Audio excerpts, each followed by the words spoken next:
Come on in, everyone. Come on in because we are here for episode 10 of Love is Blind, the UK version, y'all. And in this episode 10, we got to talk about the stag party, the hen party. We got to talk about these weddings. And is love enough? Is love enough, y'all? Well, it looks like it ain't enough. Based on what we seeing, love is not enough. The question normally is love is blind. We already answered that. Love ain't blind because these folks have proven love ain't blind. But now the question is love enough? And I'm going to tell you, love is not enough. Love is not enough, not only on this TV show. Love is not enough even in the real world. But let's start talking about it, y'all. Let's start at the top, which is where they started at this stag party with the 6 dudes, as they call it. The 6 dudes that they called it. And, Steven right away started talking about this his last day of freedom. Boy, you act like you going to prison and serving a prison sentence. This is not your last day of freedom. But I get you, Steven. And then we had the hen party. I like that name for the bachelorette party, the hen party. I know we call it bachelorette party, but I like when they call it hen's day.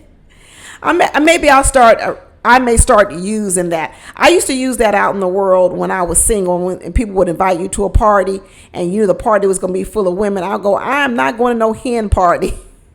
I used to say that all the time. I don't want to go to no hen party. Is there going to be some men's there or what?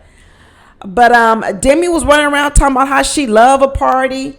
And now that she's looking at herself in the mirror, she talking about confidence looks good on her. I'm going to have a lot to say about Miss Demi, y'all. I know y'all have watched this episode 10 only, not 11. Don't spoil it for any of us down in the comments. And I know we all happy about this new found confidence that Demi has. But I got a couple of theories about Demi. And it's all going to center around what I talked about Demi on the very, very beginning. And in my last episode, I said, don't be surprised. Don't be surprised that Demi might be the one that says no. And by the looks of when we get to the end of this video and the end of this episode, it looks like that might be just what happens. But Jasmine was all happy. She was all talking about how she really wanted family. And she was saying, yeah, I put my mama in her place. I let her know I'm going to put some boundaries around her. But you know what? I don't know if the boundaries are going to be good enough. And a lot of you reminded me from last week when I was talking about how Ali's parents hadn't met Demi. You all reminded me that we hadn't met any of Bobby's family either.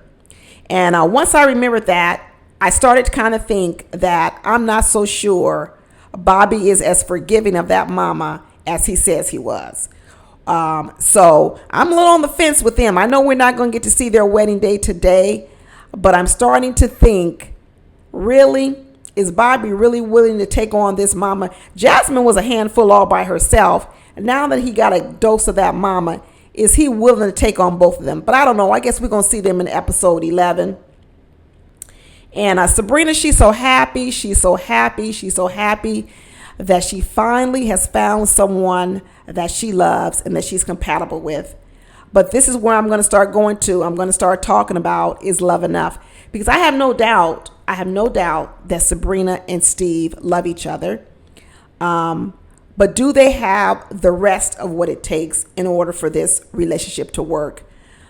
Demi's up here celebrating her whole journey on this process. And what she says in the moment is she wants to see if Ali's going to step up. And I thought to myself, when I heard her say that she wants to see if Ali's going to step up, I thought about, well, girl, that's what you should have been seeing already. What more would you have to see if he's going to step up? If he's going to step up, he should have already stepped up.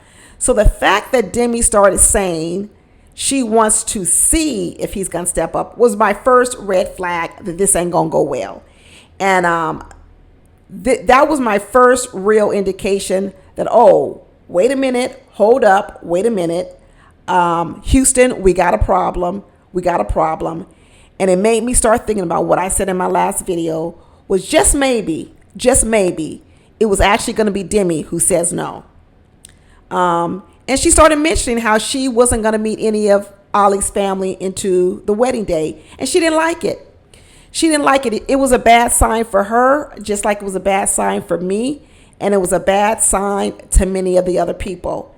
And as we find out later in the episode, I'm going to stick to what I'm saying before. I believe it's going to be Demi who's going to say no. But I'm going to go into it a little bit deeper as we get down there. I'm in the discussion of why I think she's actually going to say no and what I think really went on with Demi. Some of you might be a little bit upset about what I say, because I know a lot of you were upset when I kept saying that Demi's less than truthful. I've been saying that from the very beginning. And I know a lot of you didn't like that I was saying, but I'm going to double down on some of that as well, because I think it's showing up here now. But let me not get ahead of myself. Benaiah was raving over Nicole. He was so happy. He was saying that Nicole is everything that he ever wanted. And like I said, I'm still with the idea that both Benaiah and Nicole are going to say yes. I have no doubt that they're going to say yes. I'm really sure on that part. That Jasmine, I tell you, they showed a scene where Jasmine's at her hen party, Bobby's at his stag party, and Jasmine has to call Bobby and say, "What you doing?" She's basically calling to check up on him. She wants to see what's going on at that party. She wants to see if there's strippers. She thought she was slick. Calling up saying, "Oh, we got a lot of strippers at our party." But what she was really calling was to find out if there were strippers at the male party. Bobby's got to be thinking that, dang, I can't even have no bachelor stag party without her checking up on me. What is my life going to look like with Jasmine? Is she always going to want to be checking my social media, checking my call log? I'm going to have to check in with her every 30 minutes, every hour on the hour for her to feel comfortable. I sure tell you, that mama did Jasmine real dirty, real dirty. Ollie said when he was at his stag party, all he could do is think about Demi all day long, about what's she doing, how is she doing. And, he said he's worried about, missing out on some of the foundation that, her parents were able to establish. He talks a lot to Demi's family, or to the mom and dad, and realize, they've been together for a long period of time. But that they dated almost, I think he said, like 16 years before they even got married. And he said, wow, what if me and Demi miss out on that opportunity? He's getting worried. We see it already in him. We see the doubt in him. And we also start to see the doubt in Demi. And another person we're seeing the doubt in is Tom, when he's talking to Fine Freddie. So we got doubt for Tom. We got doubt for Fine Freddie. We got doubt by Ollie. And Tom said he was he felt a little ostracized from the group, because everybody else is talking in fine, glowing terms over here about their spouses, how happy they are. And you know what? I really can't get with that conversation. That's what Tom says. And Freddie says, don't be worried about it, God. Don't be worried about it, Tom, because I'm kind of in the same boat as you. But should we just take this leap forward? Should we take the leap forward and do it anyway? That's what Tom was asking himself before the wedding. You could kind of already see the setup of that Tom was going to say no to Maria. I mean, a lot of us knew it should be a no-go prior to the wedding. But even during this stag party, you could see the doubt in Tom. By the time he rolled up on that wedding, I already knew he for sure was going to say no. But I was surprised that Maria didn't know it. I ain't gonna lie.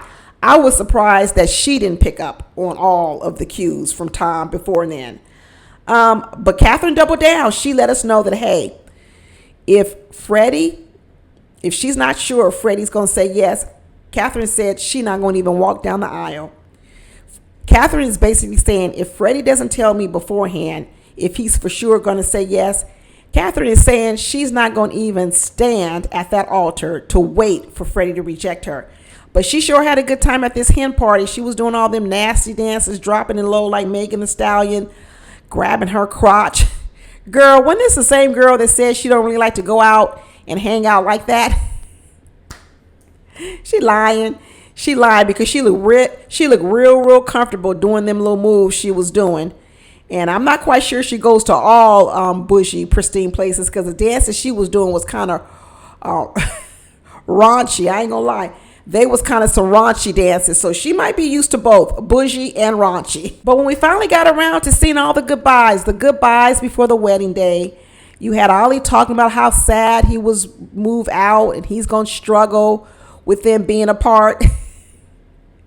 Then later on, we find out he didn't call or talk to Demi at all. This is some bullshit. This is some crazy stuff. The last video I said, if I find out that Ollie lied to that daddy's face and set that daddy up, I was going to have a lot of words for Ollie.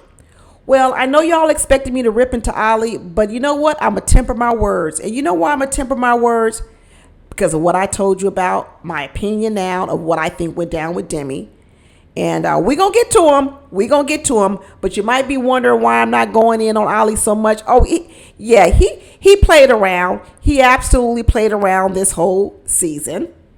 Because I don't think he was as emotionally invested in Demi as he let on. And I think he let on that mama and that daddy and everyone else. And I think he also let on Demi. I really do. But you know, when he was still playing the game, he was talking about how sad it was to move out. He's going to miss Demi while they're gone. He let Demi know that, he loved her and this was the longest time they were going to ever be apart. And Demi said to him, well, I love you. I was like, oh, well, why you say that? You ever know when a person comes to you and say, well, I love you. That means a but is coming or something else is coming. Something else is coming. Kat and Freddie said their goodbyes. He left her a good little love note in the suitcase. She was all happy about that. And that was the hen party. That was the stag party. And then quickly, we got to move on to the weddings. Let's get to the good part, y'all. Let's get to the good part. And the first wedding that they showed us was that of Steven and Sabrina. And Steven was all glowing. He was happy. He was talking about how everything fits and everything feels right. And you could just see a yes coming from both of these people. I mean, I wasn't doubting that they were going to say yes. I never really doubted that.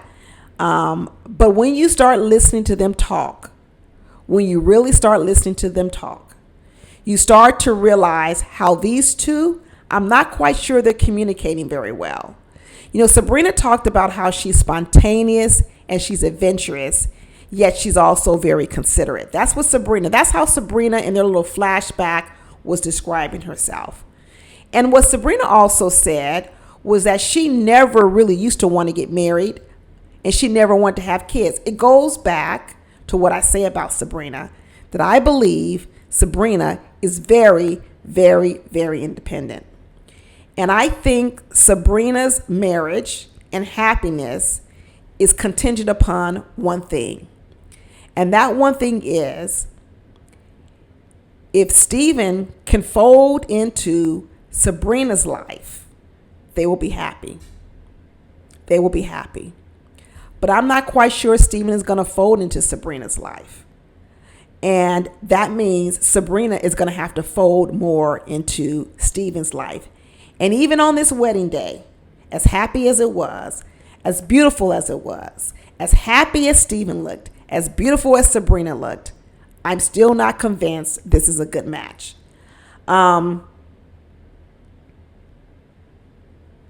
They have said they put all things on the table, but it's clear they haven't. It's pretty clear that these two gloss over some very important, crucial things. Sabrina says, when you hear Sabrina describe Steven's viewpoint of living in Ireland, Sabrina describes Steven as Steven loves Belfast and he will consider living there. You hear that? Steven loves Belfast and he will consider living there. First of all, we heard out of Steven's own mouth that he didn't really like Belfast all that much. That's what we heard out of his mouth. Somehow or another, though, Sabrina has convinced herself that Steven loves Belfast and is considering living there. When you hear Steven speak in his own confessional, he says, we will live in London for 2 years. It's the complete opposite. And the way I look at it is, Sabrina, when do you think Steven's going to come live in Belfast? He just said we will live in London for the first 2 years. Sabrina, you have quit your job in Belfast. You don't even own a job. You don't even have a job. You're about to start a new business. What would make you think that Steven, who has a job, he doesn't just have a job, he owns a gym with his brothers in London. Are you planning on opening a whole new gym in Belfast? You think he's going to want to do that? So now you have you, Sabrina, who is starting a new business, a consulting business, and you would have Steven, starting a new gym? So you have two people starting a new business. And Sabrina, you believe that he's going to do this and move to Belfast? No, it's not going to happen. You'd both be broke together. This goes back to when I say, is love enough? Is love enough? Sabrina's going to have a choice to make. She's either going to have to move to London and be prepared to move there for longer than she probably anticipates. There will not be any moving back to Belfast. I don't see Steven starting a whole new gym in Belfast. I could be wrong. I don't see Steven leaving his brothers, starting another gym up in Belfast. And now both of them don't have steady income because they're both trying to build business from the front, which means everything that Sabrina said she didn't want to do, which would leave her family and friends, she's going to have to do. I know she said she'll keep her place in Belfast and she would consider moving to London. That's what she's going to have to do. But I think she doesn't understand how long that's going to happen. And I think a part of her happiness is built around the fact that it's temporary and that eventually they're going to be able to live in Belfast. That's what I think. So when they say love conquers all and that love is love enough, I'm going to say no, it's not. No, it's not. Because you can love someone and still not be happy with your life. And I think that's what would happen to Sabrina. Sabrina's very clear a lot of the times on what she wants. And she's going to have to either change those positions or she's going to be unhappy. So just like she says she didn't want to get married, well, guess what? She's getting married. Just like she says she doesn't want to leave Belfast, guess what? She's going to have to leave Belfast. Just like she says she doesn't want children, guess what? She's going to have children. She's going to have to do all these things to be with Steven. That's what she's going to have to do. So then you ask yourself, if she makes all these changes to be with Steven, will those changes be such a change from who she is that now she's unhappy? You see, because there will be the scenario where she can still love Steven, but she's not happy. So when I say is love enough for you to give up everything you want for your life? Because what I'm seeing for Sabrina is Sabrina's going to have to give up a lot of things. And can Sabrina still be happy giving up those things? I hope love is enough for her. I hope she can say, I'm willing to give up all these things for love. Because you know who I don't see doing it? I don't see Steven doing it. If you remember, Steven was the one that told that story of a girlfriend with cancer. You remember the story I talked about that I never believed? That was the story of that a woman with cancer decided in one of her most neediest times of her life that she would push away the man that she loved. And what I told you about that story was I didn't believe it. I didn't believe the story. I didn't believe that a woman in her need, if she had a man by her side that was loving and caring and was there for her and who was willing to sacrifice things in his life to still be with her while she had cancer, that a woman would push that man away. What I believe the story was that Steven couldn't be there for her. And I'm going to go back to that, to what I'm saying now, that I don't believe it will be Steven who will be the one that will give up his gym, give up his career, give up his life in London to move to Ireland to make Sabrina happy, nor will he give up the idea of not wanting kids. And because I didn't believe the cancer story, that he didn't want to give up things to even be with a woman with cancer, I don't believe he will make all these sacrifices, Sabrina, which means Sabrina will have to make the sacrifices if she wants to be with Steven. Steven loves Sabrina. I have no doubt about that. But when I ask the question, is love enough? Is love enough to make you give up all the things that you want for your life the way you see your life? And what I'm saying is, I don't think love is going to be enough once these two get down to the nitty gritty of life. Everything's great in this little bubble that they've been in. It's great. But this bubble is over now. Real life has emerged. Now the decisions that have to be made, and they're not just short-term decisions, will it be enough to keep these two together? And you know what? I'm not so sure. I'm really not so sure. But in the meantime, I'm going to be happy for them. I'm happy that we got a yes this season. We got a couple that said yes, and we got a couple that really does look like they're in love. They both look great. They both said they're going to complete the daily check-in with each other. But this is either going to be a long-distance relationship, or I don't see it, y'all. I don't see it. It's unfortunate because where I look at these two, to be honest with you, I feel like they have some of the same differences as Tom and Maria does. I know people are saying, it's not the same, but I see a lot of the same. And the reason why I say I see a lot of the same is that I see some fundamental differences between Sabrina and Steven. I do. Just like I see some fundamental differences between Tom and Maria. But the difference is Sabrina and Steven really were not tackling their fundamental differences. This idea of where to live, we're not talking about this side of town or this side of town. We're talking about the difference between Ireland and London. This is a huge difference. And we're also talking about the difference between having kids and not having kids. And those are fundamental differences. And what I feel about these two is there was no real big discussion on it. They both came out of their meetings both thinking something differently. So there is no agreement. No agreement in which they both understand. And that was the same thing that we see with Tom and Maria. I tell you what about Tom and Maria. Tom is a piece of work. I told everyone from the very beginning, there is no way that Tom is going to want to marry Maria because they have fundamental differences. And I'm just so surprised that Maria even thought that this day was going to go any differently. She's running around talking about how Tom is her best friend. And Tom is running around talking about he's waited 38 years for someone to love him unconditionally. And sounds as if he's been waiting for it for longer than 38 years because honestly, I don't even think Tom feels loved by that mama.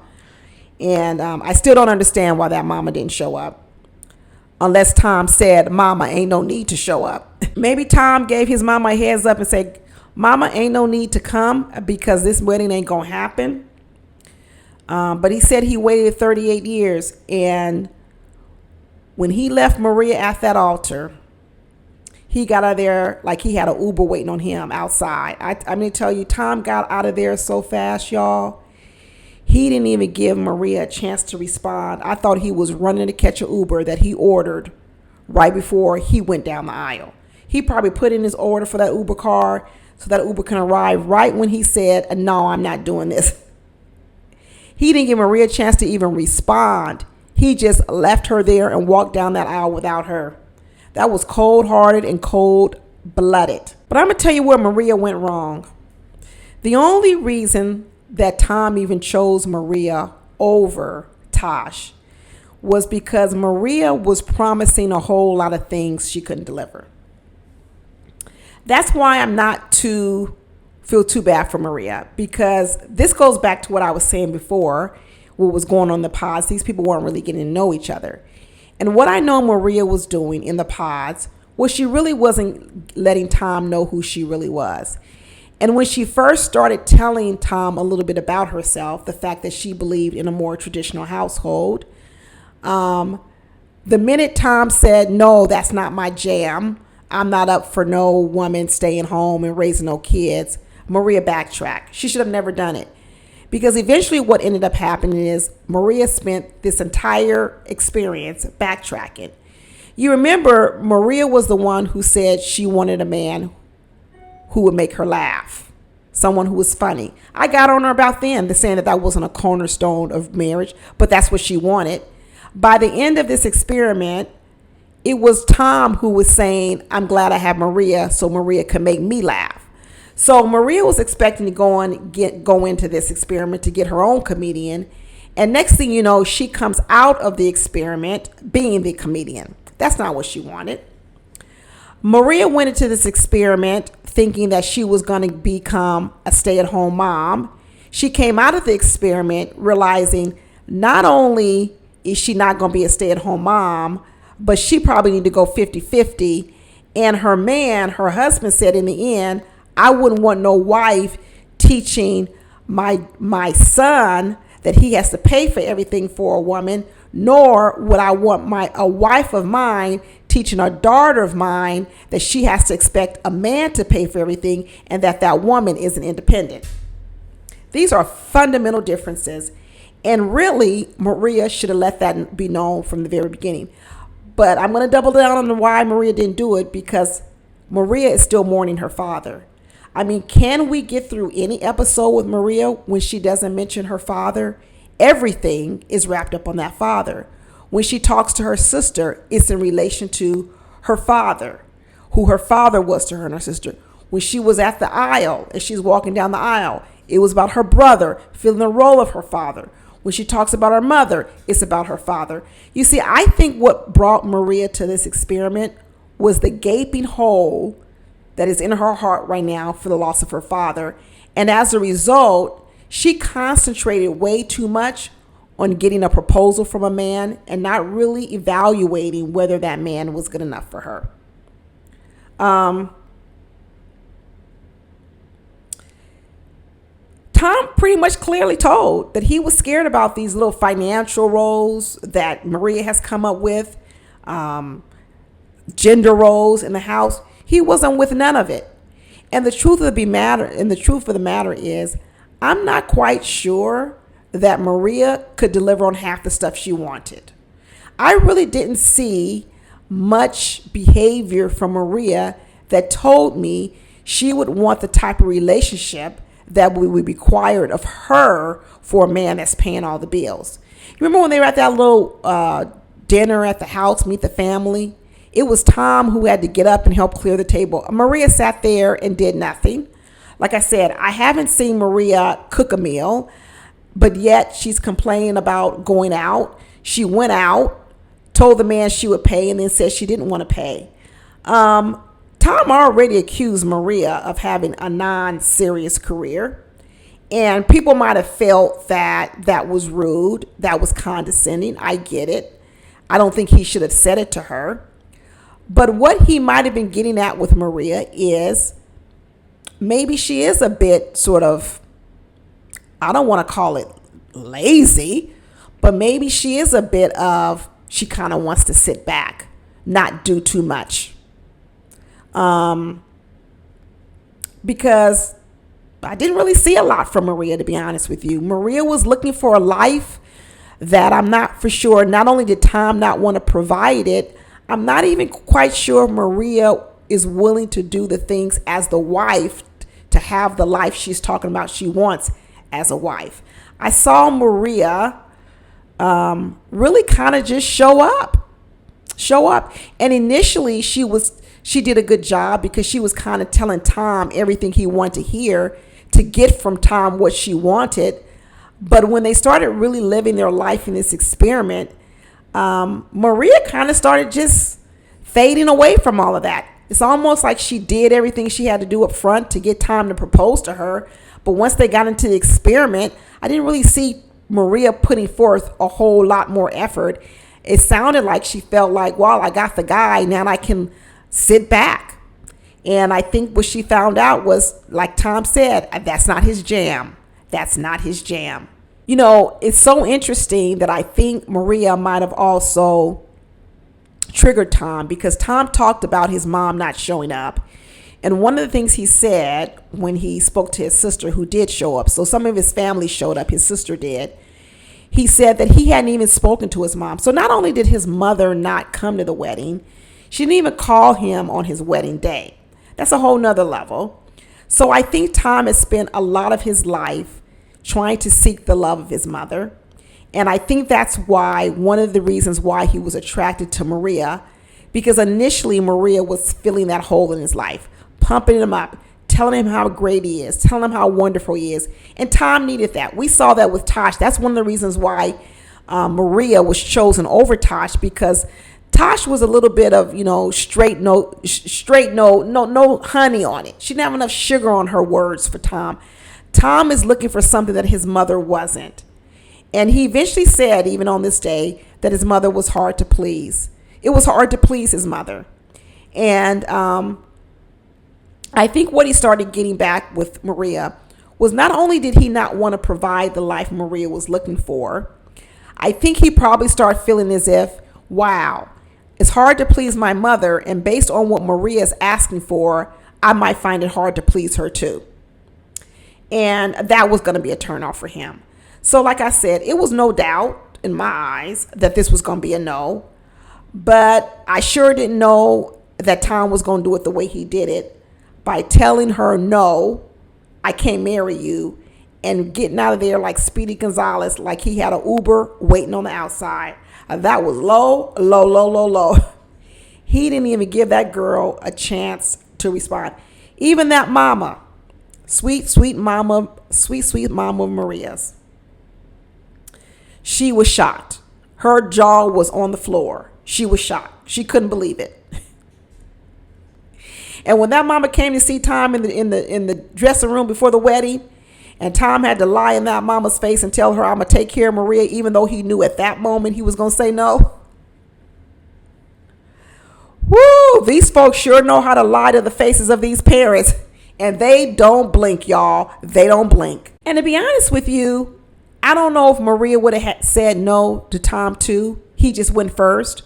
Because when they first got up to the altar, did y'all see that Maria wasn't even looking at Tom? The whole time Maria's looking somewhere else. I don't know if she's looking down at her sister. I don't know if she was looking at her mother. But a long time when they were up there in front and they were talking about all the nice pleasantries, Maria wasn't even looking at Tom. So who knows? Who knows?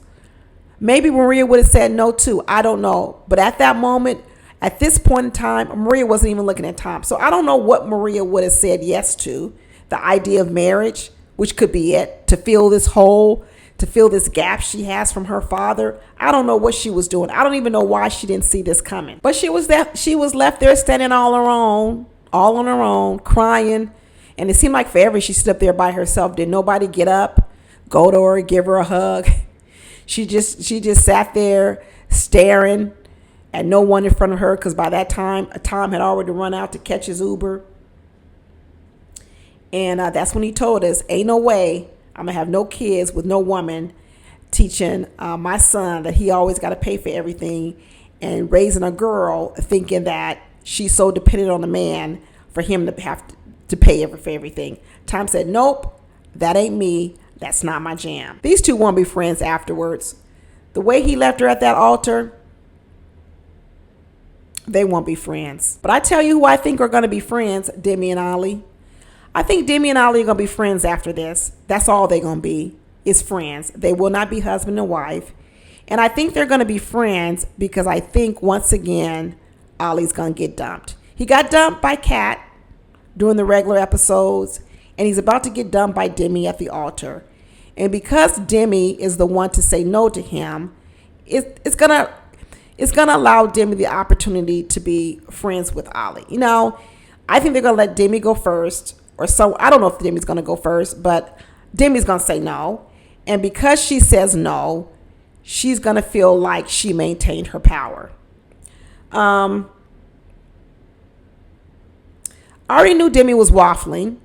I really believe, because at the beginning, Demi started talking about how much she loves Ollie. But she said marriage is a big deal. I've seen my parents. I know it's a big deal.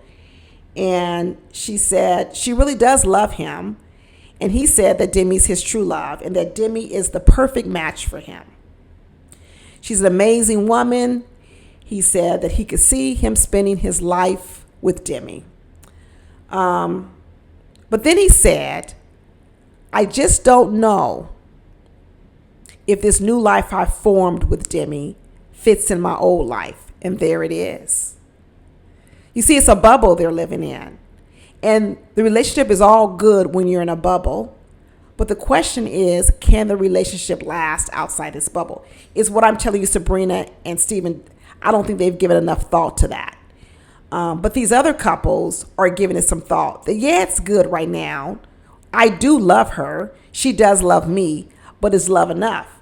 Is love enough for us to be able to be together in the real world? Because if we love each other, but yet our real world lives are so different, can love conquer that? I know a lot of people want to say love conquers all, but it doesn't. How many people do you know that say, yeah, I still love him, but I can't be with him. I still love her, but I can't be with her. I mean, plenty of people say that. It's very common to hear that. I love you from afar. It doesn't mean I have to be with you. I can still love you, but I don't have to be with you.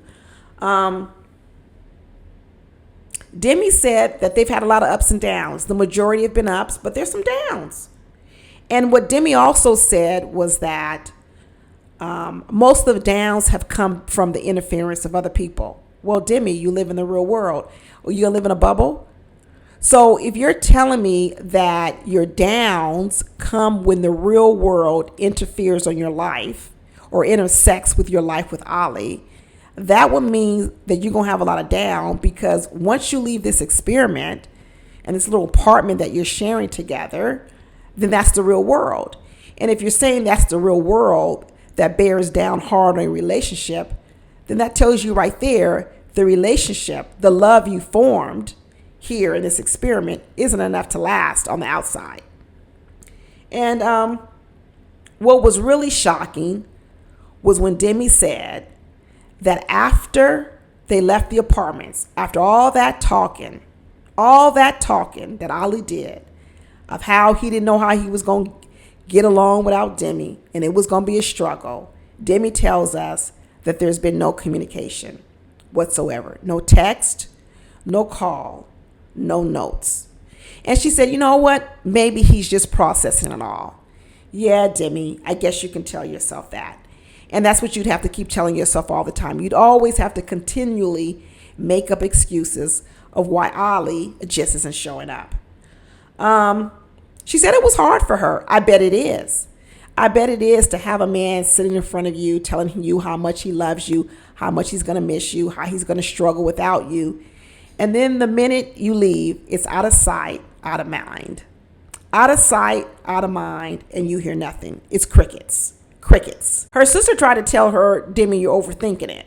Demi said, no, I don't think I am. I'm with you, Demi. You're not overthinking it. And Demi used my old famous line. I think I said in the last video. If your heart and your head are not in alignment, what I said is listen to your head. And what Demi said was it was clear that her heart and her head were not in alignment, and she doesn't know which one to listen to. Where Auntie Deborah here is here to tell you, Demi, listen to your head. Your heart and your head are not in alignment. Listen to your head. You should say no. I know we were trying to hope, and we were really hoping there would be a fairy tale ending. But what we suspected in the very beginning of this season is turning out to be true. And that part is Ollie's not ready for marriage. Ollie's not ready for marriage. I think Ollie wanted to be a different person.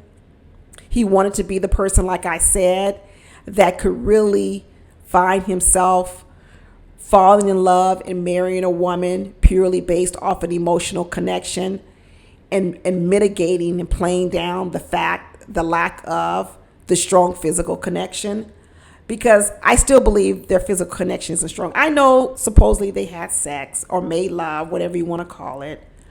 But do I believe it's a strong physical connection? No, I don't. I don't believe it at all.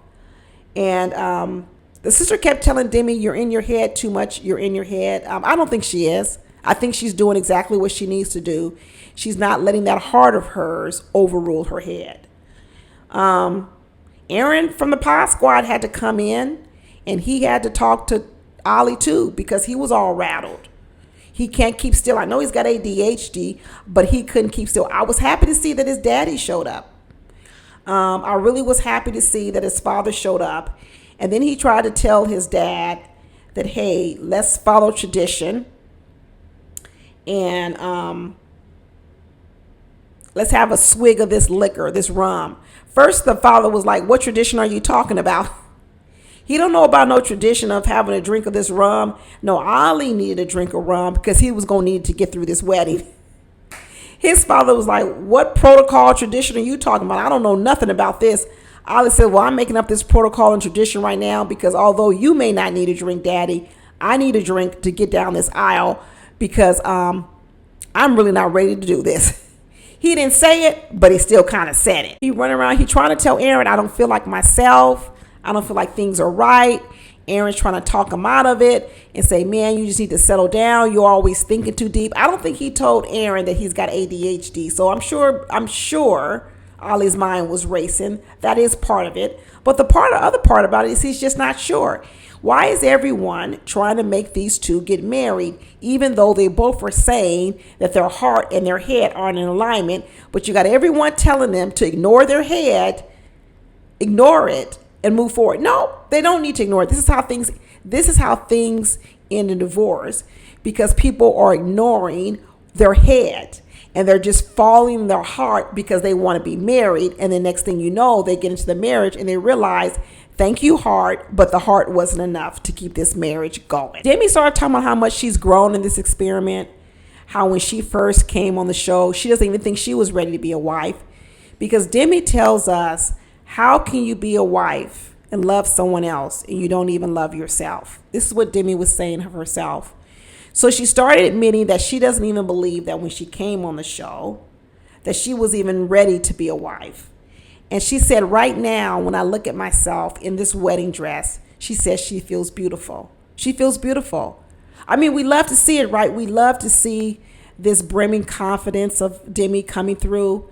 And like I said in my last video, once Demi starts to brim with her confidence, well, then Demi still want to accept the crumbs of Ollie. And in my last video, I said, I don't think that she will. Once she is in her full-blown confidence stage, will she want to keep overlooking things from Ollie, like the fact that he didn't call, he didn't check on her, he was ghost, he was out of sight, out of mind?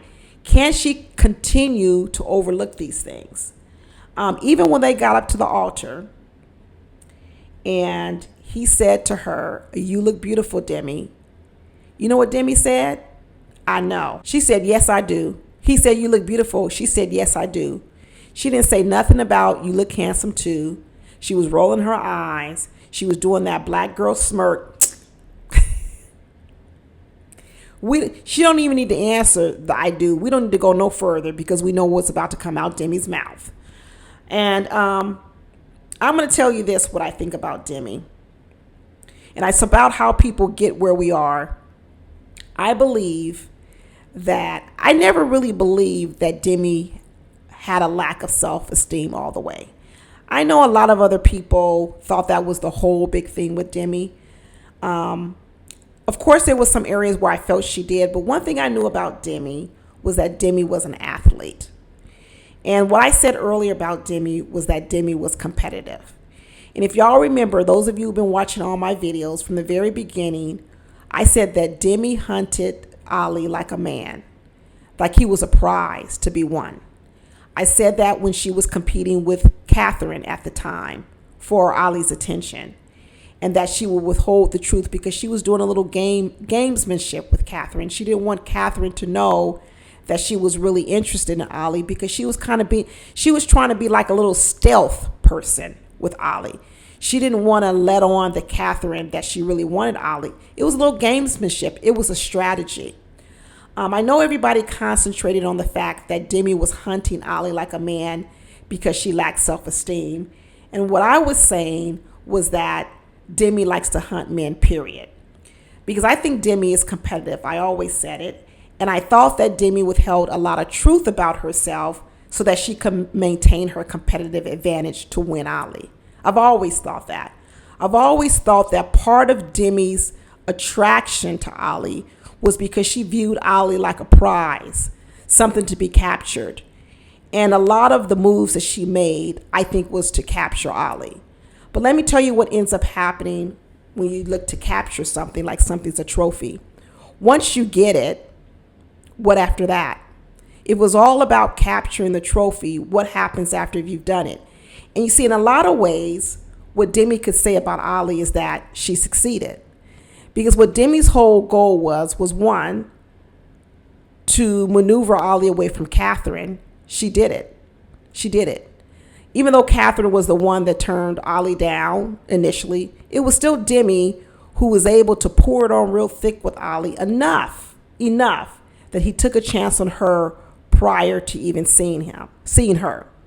Once he saw her, I don't think that he was fully attracted to her. But what Demi said was, I'm going to continue to shower this man with love, attention, and care so that I'm going to turn him. I'm going to flip him to the fact that he will believe that I'm the one for him. Well, the chase is over because in a lot of ways, Demi partially succeeded.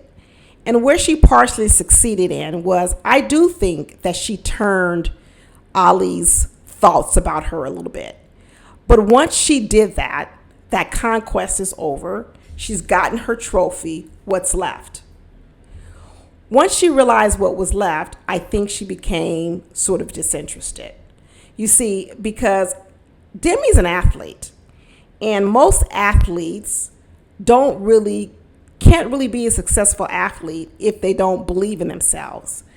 And I think Demi looked at Ali as if you're going into a game, a football game, and you're going up against an opponent where their record is they're undefeated, and maybe you're the underdog and you've lost a couple of games.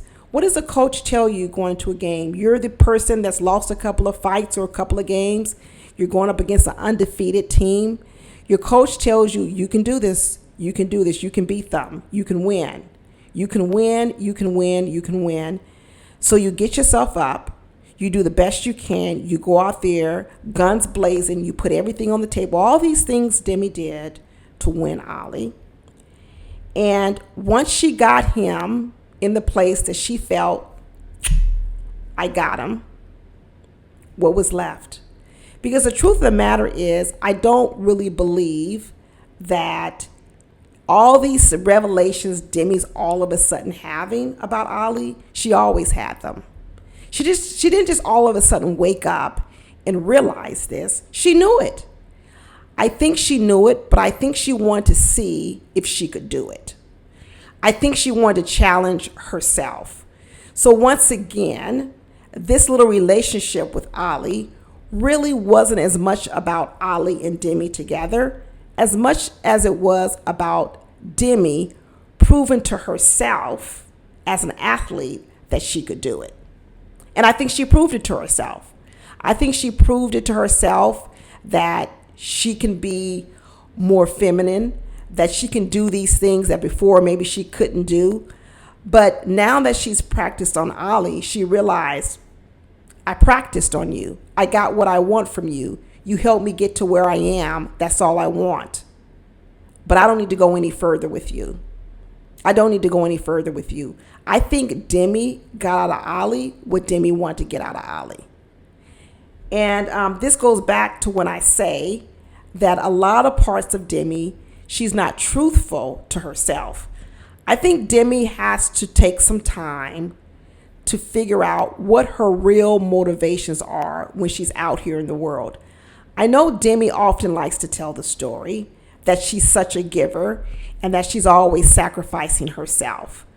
But if any of you guys watch my videos, I have another set of criteria when people keep calling themselves giver, but they're giving to get something. You see, Demi gave to Ali to get from Ali. That's what she did. She was giving to Ali in these massive amounts because she wanted to win Ali. That's completely different. She was there for a prize. She was there for a trophy. She was there for a championship. Now that she's at the end, and for the most part, she feels as if she's accomplished what she wanted to do, because even all the people in the audience, her friends, her pod squad said, wow, look at Ali. She even had us over here questioning whether or not we were wrong or we were right about Ali. So do I think Demi's going to say no to Ali? Yes, I do. And if you flip this story around, if you flip this story around and this were a male using a female in the way that I believe Demi used Ollie, whereby the male used a female to help build himself up, to make himself more confident, more better looking, more whatever. And then once he reached that high point, he drops that woman and he goes and looks for another woman. We see it all the time and we're not happy about it. We're not happy when we see people pour into a weaker vessel. And then when that weaker vessel becomes stronger, that weaker vessel drops that person and moves on. You see, there's a lot of ways you could look at this. You could look at it and say, wow, Demi finally got her self-esteem up and she had the gumption and the bravery to say no to Ollie, which it could be part of that. Or it could be a little bit of what I'm talking about, which I think it is because I saw it from the very beginning, that Demi all along was competing for Ollie. It was a competition. He was a trophy to win. But we all know what happens after you win the trophy. The season's over. You got to prepare for the next trophy, the next thing. It's just a goal. It's just an accomplishment. It doesn't mean she needs to do anything else with it. She's kind of gotten out of it what she wants. That's how I look at this situation, because I don't think it turned off that quickly. Demi went cold real fast, real fast. And I think it just became the culmination of what she was doing. And to be honest with you, I don't even think she knows what she was doing. That's why I'm telling you I think she needs to get therapy. I actually don't even think Demi knows what her own motivations are. I don't think she's doing it consciously all the time, but I don't think she knows what her motivations are. Like, why did she chase Ollie so much in the beginning, from the very beginning? And I think it goes back to what I said about a lot of these young ladies on here. They just wanted to be chosen. They wanted to be chosen, and they overlooked who the men were, because in a lot of ways, these women just wanted to win. They wanted to win. We say it about all the time, Catherine. She just wanted to win. She just wanted to be chosen. Like I said about Maria, she just wanted to be chosen. These women, all of them, Demi, Maria, Catherine, all of these women were willing to really let go a lot of their own cornerstones of what they needed to be happy in order to be chosen. And I don't think Demi's any different. I don't think Demi's any different. And the only difference here is that in this time when they're about to go up to this altar, I believe Demi is going to be the one that says no. If they give her the chance to go first, she's going to say no. If they give Ollie the chance to go, she'll still say no. But they'll be friends, because they always were good friends. They're just not great as lovers and love interest. They're just not. But that's all I got. We'll have to see what really happens in episode 11. We'll have to see if any of my predictions come true. I'm still hoping that Freddie and Catherine is a no. I'm pretty sure Benaya and Nicole that's going to be a yes. And Jasmine and Bobby, I know last week I said that I thought they were going to make it, but now the fact that I haven't seen any of Bobby's family, I don't know. I don't know, y'all. It's not looking good. But we'll see. But that's it, y'all. I'll talk to y'all later. Bye.